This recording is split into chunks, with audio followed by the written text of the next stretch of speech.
আসসালামু আলাইকুম, সকলে কেমন আছেন? সকলকে ওয়েলকাম জানাচ্ছি আমার আরো একটি ভিডিওতে। At first see that how lovely and beautiful today's sky and nature. আর এই প্রকৃতিটাকে এনজয় করার জন্য আমি আমাদের দরজায় গিয়ে পায়ের উপর পা তুলে তারপর বেঞ্চের উপর শুয়ে প্রকৃতিটাকে খুব ভালোভাবে এনজয় করতেছিলাম, সাথে এখানের স্নিগ্ধ হাওয়া সেটাও উপভোগ করতেছিলাম। তো এখানে শুয়ে শুয়ে কিছুক্ষণ গান শুনতেছিলাম এবং বাতাস তো উপভোগ করতেছিলাম, কারণ আজকে প্রচণ্ড গরম ছিল। আর আজ যেহেতু আমাদের কলেজ বন্ধ, তাই আমি এখানে কিছুক্ষণ টাইম ওয়েস্ট করতেছিলাম।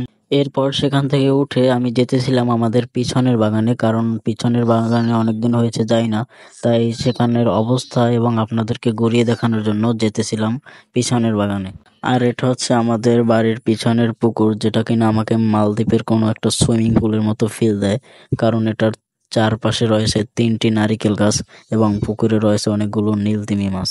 আর এটা হচ্ছে পুকুরের পাশেই ছোট একটা বেড়, যেটা থেকে কিনা খাল থেকে আমাদের বাড়ির সকল পুকুরগুলোতেই পানি আসে জোয়ার ভাটার মাধ্যমে। তো দেখতে থাকুন, আমি আপনাদেরকে পানি আসার পুরো প্রসেসটাই আজকে দেখাবো। আর এই বেড়ের পাশেই বাগানের শুরুতেই রয়েছে আমাদের একটি কাঁঠাল গাছ। দেখতে এসেছিলাম সেটায় কাঁঠাল হয়েছে কিনা, তাই সরাসরি গাছে উঠে পড়েছি এবং দেখলাম সেটাতে 2টো কাঁঠাল হয়েছে, কিন্তু এখনো কাঁচা সেগুলো।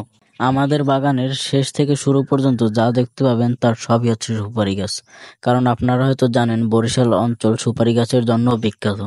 তো আমাদের বাড়ির পুকুরের পাড় থেকে একেবারে খাল পর্যন্ত এর মধ্যে 3-4টা ছোট ছোট প্লট বাদে, যেগুলো আমাদের বাড়ির অন্য লোকেদের, বাকি সব জায়গাটুকুই আমাদের। আর এই সব জায়গাটুকুই রয়েছে সুপারি গাছ।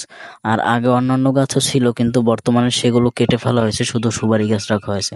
আমার কাছে যদি একটা ড্রোন থাকতো তাহলে আমি আপনাদেরকে একেবারে স্পষ্টভাবে দেখাতে পারতাম যে এটা বাগানটা কত বড় এবং এখানে কত সুপারি গাছ রয়েছে। এখানে অ্যারাউন্ড 4 থেকে 500 সুপারি গাছ হবে। এছাড়াও আমাদের পিছনের বাগান বাদেও সামনের বিটা, তারপর পুকুর পাড়, আরো অন্যান্য জায়গায় অনেকগুলো, প্রায় সেখানেও 80 থেকে 100টার মতো সুপারি গাছ রয়েছে। শুধু আমাদের একার নয়, এদিকের সকলেরই পিছনের বাগানে সুপারি গাছ থাকবেই, কারণ সুপারির অনেক মূল্য রয়েছে আমাদের এদিকে। তো আমার কাছে যদি ড্রোন থাকতো তাহলে আমি দেখাতে পারতাম এই পিছনের বাগানটা কত বড়, একেবারে খালের পাশ দিয়ে সম্পূর্ণটা জুড়েই বাগান, আর সামনের দিকে সকলের বাড়িঘর। কারণ খালের আগে কেউ বাড়িঘর তৈরি করে না, বাট বর্তমানে ছোট ছোট ঘর তৈরি করা হচ্ছে।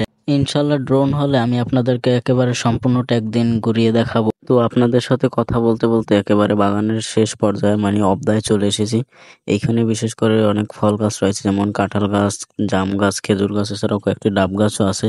আর এই জায়গাতে বিশেষ করে সুপারি গাছের ছোট ছোট চারাগুলো রোপণ করা হয়, কারণ এই জায়গায় বেশিরভাগ আমাদের গাছ নেই, সুপারি গাছ পাতলা করে লাগানো, তাই এখানে বর্তমানে সুপারি গাছ রোপণ করা হচ্ছে বেশি করে। তো এইটাই হচ্ছে কিন্তু সেই বেড়টা যেটা আমাদের পুকুরের সাথে কানেক্টেড। তো সেই বেড়টা একেবারে বাগানের সাথে এসে খালের সাথে কানেক্টেড হয়েছে। আর এই খাল দিয়েই আমাদের পুকুরে পানি যায় বেড়ের মাধ্যমে। আর আগেরকার মানুষ কিন্তু খাল দিয়ে সবকিছু করতো, বাজার করতো বা অন্য যে কোনো প্রয়োজনে কোথাও যাওয়া হলে তারা কিন্তু সবসময় নদী পথে ইউজ করতো। আর এইটা হচ্ছে আমাদের অবদার পার। তো এই বা খালের পার, এইটা দিয়ে একেবারে সোজা সোনাখালী এবং আমরাগাছি 2 দিকে বাজারে যাওয়া যায়। কিন্তু মানুষ এখন তেমন এই পথ ইউজ করে না, কারণ সকল রাস্তাঘাটই একেবারে পাকা হয়ে গেছে বর্তমানে। তো বর্তমানে কিন্তু সুপারির সিজন। আর কয়েক মাস পর বা কুরবানির পর থেকে এই সুপারিগুলো আস্তে আস্তে পাকা শুরু করবে। তো আমি আপনাদেরকে সুপারি পাড়া, বেচা, তারপর শুকানো সব প্রক্রিয়াগুলো শেয়ার করবো ইনশাল্লাহ। তো কথা বলতে বলতে আবারও আমি বাড়ি চলে এসেছি। আর এই যে দেখতে পাচ্ছেন, এগুলো হচ্ছে সুপারির চারা। প্রতি বছর এই সুপারির চারাগুলো ভালো জাতের সুপারি থেকে চারা তৈরি করা হয়, এবং এই চারাগুলো যখন অন্য কোনো বন্যায় বা অন্য কোনো দুর্যোগে একটা সুপারি গাছ ভেঙে যায় বা মরে যায়, তখন সেইখানে এই সুপারি চারাগুলো রোপণ করা হয়। এরপরই তার পরের দিন আবার আমাদের বাড়ি কিছু লোক এসেছিল ডাব কেনার জন্য, কারণ তারা এইখান থেকে বা গ্রাম থেকে ডাব কিনে তারপর শহরে গিয়ে সেল করে। তো আমাদের ডাবগুলো যেহেতু ইঁদুর কেটে ফেলে, মানে নারিকেলে পরিণত হওয়ার আগেই, তাই আমরা চিন্তা করি সেগুলো বেচে দেওয়াই বেটার। তো এই জন্য আমাদের প্রায় 4টা গাছ থেকে তারা ডাব পেড়ে নিয়েছিল।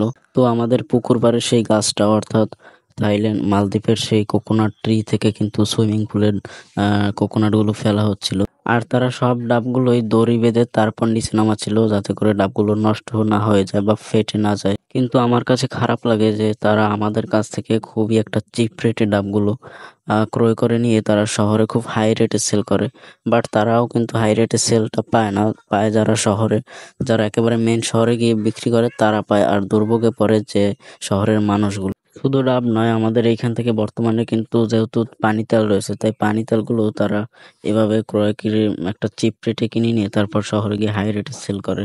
তো এরপর যখন তাদের ডাবগুলো পাড়া হয়ে গেছে, তারা ডাবগুলো রিসার্চ করতেছিল, মানে ডাবগুলো থেকে ছড়িগুলো আলাদা করতেছিল যাতে পরিষ্কার লাগে। তো আমাদের প্রায় 4টা গাছে 51টা বা 52টা ডাব হয়েছিল।